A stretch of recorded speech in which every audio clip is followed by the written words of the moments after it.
Assalamualaikum, welcome back to Invest Saham. Pada video ini kita akan update money flow untuk saham fundamental yang rutin bagi dividen juga berada di fase akumulasi. Sebelumnya disclaimer on, ini bukan ajakan jual beli saham, so langsung saja kita ke pembahasan. Jadi kita akan mencari saham-saham menarik dengan menggunakan stock screener yang ada di Stockbit Sekuritas, aplikasi saham terbaik yang saya gunakan untuk berinvestasi. Dan jika teman-teman ingin menggunakan fitur-fitur yang lengkap yang ada di Stockbit, silahkan teman-teman daftar dengan link yang ada di kolom deskripsi.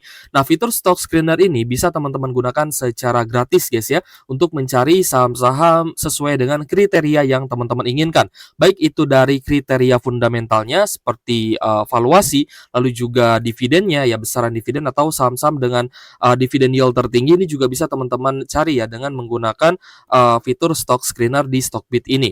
Lalu kita pun akan mencari ya saham yang sedang berada di fase akumulasi, namun kita akan pilih saham mana yang membagikan dividen tertinggi guys ya, atau saham-saham yang memang rutin bagi dividen.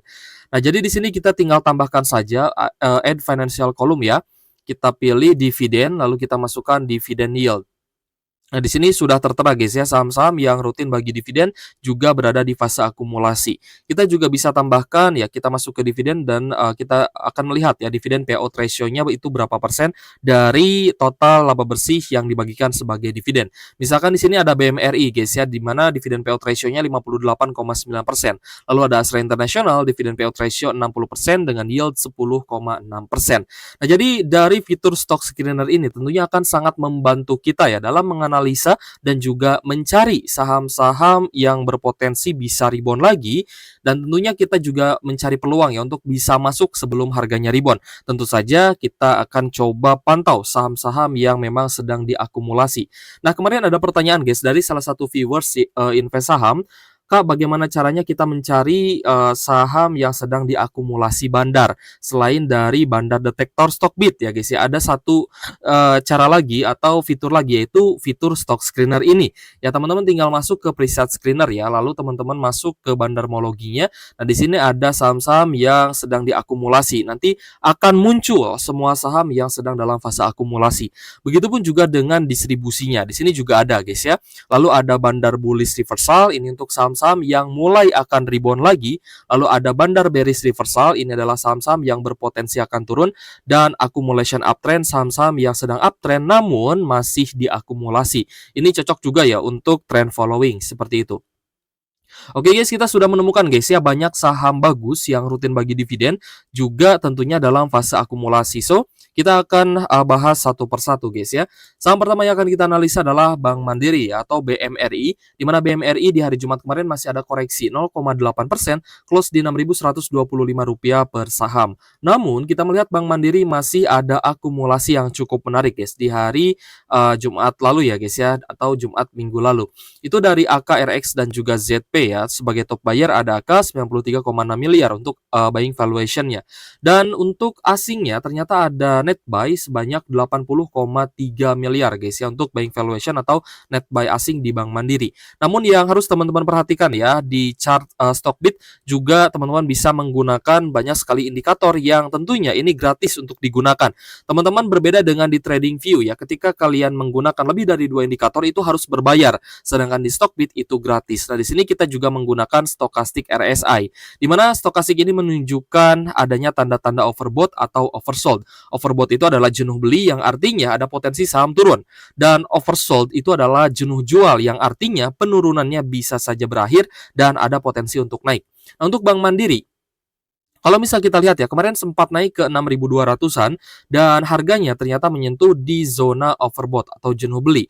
Jadi wajar di hari Jumat itu ada koreksi 0,8%, dan kalaupun besok ya di hari Kamis besok itu juga ternyata masih ada distribusi masih ada penurunan, itu teman-teman bisa tambah muatan di harga yang lebih murah. Untuk Bank Mandiri kita akan coba pantau di 6.000 ya. Jika tembus di bawah 6.000 kita bisa beli Bank Mandiri di harga yang lebih murah, yaitu di 5.800 sampai 5.900-an. Ini untuk entry lagi ya di BMRI ataupun DCA. Oke, saham selanjutnya adalah Astra International. Untuk ASI ada koreksi juga ya 0,6%, close di Rp4.870 per saham. Dan memang kita lihat untuk Astra International pun ya memang berada di zona overbought atau jenuh beli. Jadi wajar ya ada normal correction. Untuk teman-teman yang ingin dapat harga lebih murah dari Astra International, teman-teman bisa coba pantau di sekitar 4.700 dan 4.800-an. Di bawah 4.800 itu sudah cukup menarik guys ya. Jadi untuk SII ternyata masih ada akumulasi guys, meskipun sudah berada di zona overbought ya, tapi investor asing ini masih terpantau melakukan akumulasi untuk Astra International. Ada BK 22,5 miliar, ZP 11,3 miliar, dan YP 5,4 miliar, sehingga ada net buy 22,8 miliar dari investor asing untuk Astra International. Dan tadi kita lihat guys ya di stock screener, di sini kita bisa bandingkan juga ya sebenarnya. Untuk Bank Mandiri, dividen yield-nya hanya 5,7%, sedangkan Astra International, dividen yield-nya mencapai 10,6%, yang artinya dividen yield dari Astra International jauh lebih tinggi dibandingkan dengan Bank Mandiri. Seperti itu. Ya meskipun sebenarnya di Stockbit pun ada fitur untuk membandingkan ya guys ya, yaitu fitur comparison yang juga bisa teman-teman gunakan. Tapi dari fitur stock screener juga teman-teman sekilas bisa mengetahui saham mana yang secara dividen yield itu lebih tinggi. Oke, selanjutnya adalah saham ESA guys ya. Untuk saham ESA sendiri ya, kita lihat untuk ESA masih close di harga yang sama seperti hari Kamisnya, yaitu di Rp850 per saham, dan kita lihat juga memang berada di zona overbought guys ya. Jadi kalau misalkan ada koreksi, teman-teman bisa tunggu di sekitar support MA50 ya di 820-an. Untuk ESA sendiri ada akumulasi yang cukup besar, tapi akumulasi ini adalah dari investor domestik ya, ada BB dan juga CC. Sedangkan asingnya net sell 531 jutaan. So untuk ESA sendiri kalau misalkan ada koreksi dan itu menjadi area higher low, itu akan sangat bagus ya untuk ESA bisa melanjutkan kenaikan. Tapi jika patah tren, teman-teman lebih baik exit terlebih dahulu ataupun wait and see ya jika ternyata tren dari ESA ini kurang bagus. Saham selanjutnya adalah saham MAPA guys. Untuk MAPA mulai ada tanda-tanda kenaikan lagi ya. Di hari Jumat kemarin naik 5,3%, close di Rp985 per saham. Nah untuk MAPA ini sebenarnya wajar harganya bisa naik ya karena sudah oversold sejak tanggal 10 Januari 2025 guys ya. Nah ketika oversold ini bukan tandanya beli ya. Seperti yang terjadi di saham MAPA, sebenarnya oversold itu bukan tandanya beli guys ya. Oversold itu adalah tandanya kita memantau saham. Nah, ketika sudah oversold ya saham-saham yang sudah berada di zona oversold itu kita pantau. Nah, kalau misalkan masih turun ya sudah ya kita kan masih wait and see nih. Yang berarti kita ada peluang untuk beli di harga yang lebih murah. Nah, jika ternyata ada rejection seperti ini guys ya, teman-teman bisa lihat guys ya di sini ada rejection di support MA150 ya di 900-an. Nah, maka di sini teman-teman bisa coba untuk entry ya atau mulai cicil beli lagi. Dan ketika ada kenaikan di tanggal 23 Januari naik 2%, lalu hari berikutnya ternyata lanjut naik ya guys ya. Nah, teman-teman bisa entry di sana.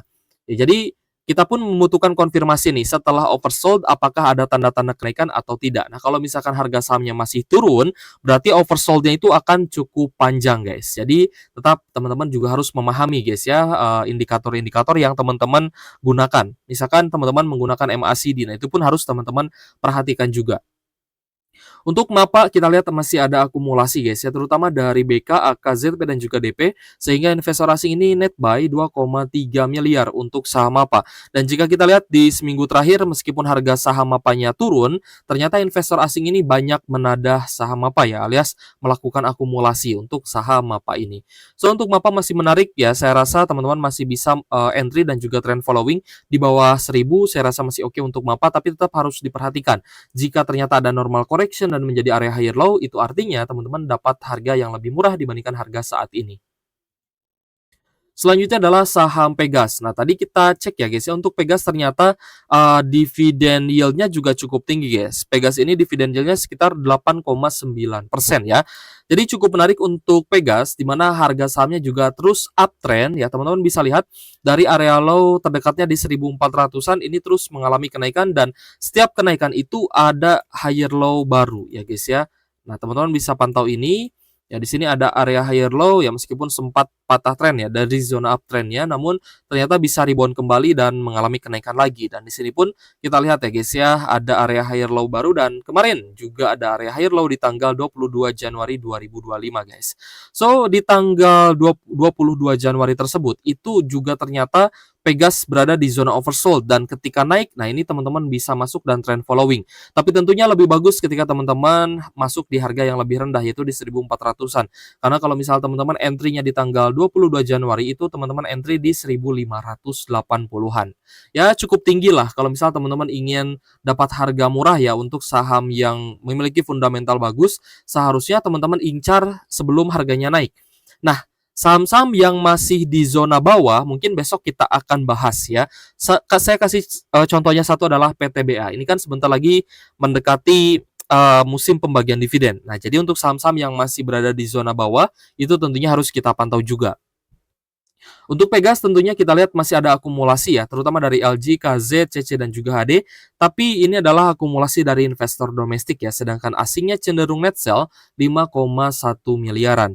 So untuk Pegas ini cukup menarik dan semoga bisa lanjut uptrend lagi sehingga teman-teman yang punya saham Pegas bisa cuan besar ya dari capital gain atau dari kenaikan harga saham Pegasnya. Selanjutnya adalah saham Medco guys, di mana harga minyak ya guys yang masih cukup stagnan sih saya rasa. Setelah sebelumnya sempat turun ya, harga saham Medco juga turun mengikuti kenaikan mengikuti penurunan dari harga minyak dunia. Untuk Medco sendiri kita lihat ya sempat anjlok ya dari 1450-an turun sampai di sekitar 1000 ya, sampai di 1060-an guys. So untuk Medco ini kita lihat ya kembali lagi ke zona 1060-an, 1070 sorry guys, di 1070 ya sempat kembali turun, tapi kita lihat ya mulai naik kembali dan untuk level saat ini ternyata sudah oversold. Jadi sebaiknya teman-teman pantau saham Medco ya di hari Kamis depan, semoga ada potensi untuk bisa naik kembali. Nah, karena kita lihat juga ada akumulasi ya dari investor asing, terutama dari ZP akumulasi 4 miliar dan ada net buy 938 jutaan dan ternyata asing ini sudah masuk lagi di Medco sejak tanggal 22 Januari atau di 3 hari perdagangan terakhir. Jadi cukup menarik ya untuk saham Medco kalau misal masih sideways di sekitar 1080 sampai 1100 teman-teman bisa coba untuk melakukan multiple entry ya. Entah itu teman-teman strateginya adalah bottom fishing ya, beli di harga murah ataupun teman-teman mau trend following ya ketika nanti trennya sudah mulai naik lagi. Karena kalau misalkan trend following, teman-teman harus memastikan bahwa trennya dalam kondisi uptrend seperti itu. Nah, sejauh ini untuk jangka pendek memang kita lihat ya tren dari Medco sendiri sudah mulai membaik ya sebenarnya. Jadi ya selama tidak tembus ya di bawah 1080 ya guys ya, maka tren dari Medco ini saya rasa akan cukup terjaga. Selanjutnya adalah saham ITMG guys. ITMG juga rutin bagi dividen guys ya, dan kalau misalkan kita lihat ya guys ya dari dividen yield-nya ini mencapai 11,3%. Jadi ITMG juga sebenarnya masih termasuk ya saham yang menarik, saham batubara yang masih rutin bagi dividen. So untuk ITMG kita lihat ya di 2 hari perdagangan terakhir ada koreksi dan terakhir kemarin 0,28% untuk koreksinya, close di Rp26.325 per sahamnya. Kita cek ada akumulasi ya guys ya, terutama dari RX dan juga ZP. Namun yang harus teman-teman perhatikan di mana ITMG ini sudah overbought atau jenuh beli. Nah, sebaiknya untuk beli ITMG itu di harga sekitar 25.300-an atau di zona supportnya ini guys. Ya 25.000 sampai 25.300 itu menjadi harga yang cukup menarik untuk saham ITMG. Karena di level 25.300 ini ITMG ini sempat oversold ya guys ya. Dan ketika oversoldnya berakhir maka harga sahamnya naik kembali. Dan meskipun ya kembali terkoreksi, teman-teman bisa tambah muatan lagi dan kita lihat kembali rebound seperti itu. Jadi DCA itu di harga bawah guys, bukan DCA itu di harga tinggi ya. Kalau misal saya beli secara berkala tapi teman-teman belinya di harga pucuk, itu sama saja teman-teman ibaratnya menadah barang yang orang lain jual atau yang orang-orang yang take profit itu teman-teman beli barangnya gitu ya. Jadi jangan sampai teman-teman seperti itu. Lebih baik teman-teman buy on weakness atau beli di support saja ketika memang sudah berada di zona oversold-nya atau di zona supportnya juga. Jadi untuk ITMG sendiri kita lihat ada akumulasi yang menarik ya dari RXZP ya dari RX 3 miliar dan ZP 1,2 miliar sehingga asingnya net buy 5,4 miliar. Jadi cukup menarik untuk ITMG, kita juga bisa pantau. Semoga masih ada koreksi dan kalau turun lagi ke harga supportnya di 25.000 sampai 25.300, teman-teman bisa re-entry kembali. Selanjutnya saham JPFA guys ya, dimana JPFA masih mengalami kenaikan, bahkan naiknya juga cukup tinggi ya, naik 7,7% close di Rp2.020 per saham. Untuk JPFA ini memang karena ada sentimen bahwa induk usaha JPFA itu akan delist ya atau akan go private, tapi bukan go private dari Bursa Indonesia. Mereka akan go private dari Bursa Singapura guys ya. Sehingga ini menunjukkan bahwa sebenarnya induk usaha dari JPFA ini sangat bagus ya, mereka profitable sehingga mereka memiliki cash ya untuk mengembalikan modal kepada para investornya. Ya tidak seperti Evisery ya guys ya yang sudah menggait investor besar, tapi karena mereka juga memang tidak listing ya di Bursa Efek, jadi kita pun tidak bisa memantau. Tahu-tahu fraud ya, tahu-tahu ada manipulasi dari laporan keuangannya ya, disangkanya memang di laporan keuangannya itu untung, tapi ternyata menipu para investor dan itu juga sebenarnya yang kita hindari ya. Makanya kita tetap berinvestasi di Bursa Saham Indonesia karena kita yakin saham-saham yang secara fundamental bagus di Bursa Efek Indonesia itu akan jauh dari manipulasi ya. Semoga saja seperti itu. Oke, jadi untuk JPFA ada akumulasi ya, terutama dari beberapa investor domestik ya. Ada KZ, NIAK, dan juga ZP, sedangkan asingnya net sell 11,7 miliar. Jadi saham-saham yang sudah kita bahas tadi memang cukup menarik, namun ada beberapa saham yang kita tidak sempat bahas ya guys ya.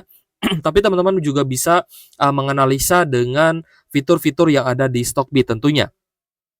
Yang tadi tidak sempat kita bahas ada ICBP ya dengan yield dividend yield 1,7%, lalu ada TCPI dengan yield 0,15%, lalu ada film yieldnya 0,6%, lalu kita lihat juga ada saham INKP ya yang ternyata juga dalam fase akumulasi dengan dengan dividend yield 0,7%.